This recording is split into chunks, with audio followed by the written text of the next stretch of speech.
पिला बेले पाठ पढ़ला गोटे कथा मोर मन पड़ुची गोटे राज्यर रजा पेचा थिले। पेचा को दिन बेले देखा जाए तार सबू काम से राति रे करे। जेते बेले राज्यर किछि काम पड़िला मंत्रिमंडल बाध्य कले राजा को जे आमे से कार्य रे पहुँचवा पड़ो। से राजा को चिंता आसिला जे मते तो दिन बेले देखा जाउनी ए कार्य को केमिति संपादन करी कि घोड़ाइया जाई से कार्यक्रम जो जो जगार कार्यक्रम होता बाहरी पड़े। राजा को तो देखा जाउनी।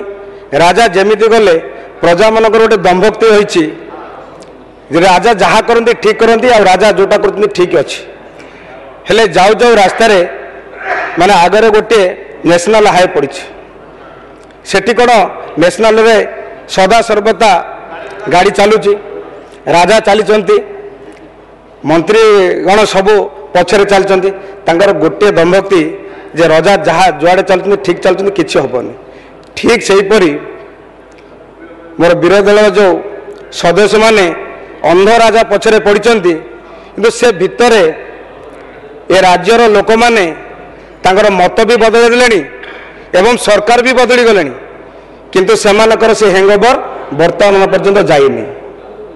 से दंभक्ति से अहंकार से गर्व कहीं या भितर महामानव आमर राज्यपाल जहाँ भी तांकर अभिभाषण रखिंट एथिरे केवल लोक मानकर आशा आकांक्षा एवं सरकार देथिबा प्रतिश्रुति जहाँकि सरकार कहिथिले ताको आज पालन करुचंती। पिला बेले पाठ पढ़ला गोटे कथा मोर मन पड़ुची गोटे राज्यर रजा पेचा थिले। पेचा को दिन बेले देखा जाए तार सबू काम से राति रे करे। जेते बेले राज्यर किछि काम पड़िला मंत्रिमंडल बाध्य कले राजा को जे आमे से कार्य रे पहुँचवा पड़ो।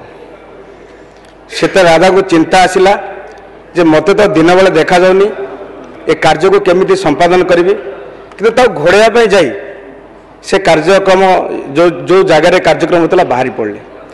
राजा को तो देखा जाउनी।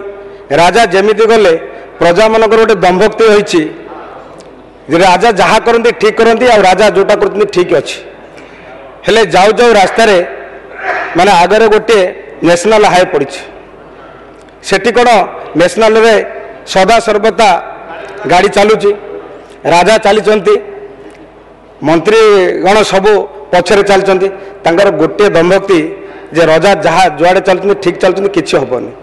ठीक सेहीपरि मोर विरोधी दल जो सदस्य माने अंध राजा पछरे पड़ती किंतु से भितर ए राज्यर लोक माने तांकर मत भी बदल देलेनी एवं सरकार भी बदली गले किंतु सेमानकर से हैंगओवर वर्तमान पर्यंत जाइनी।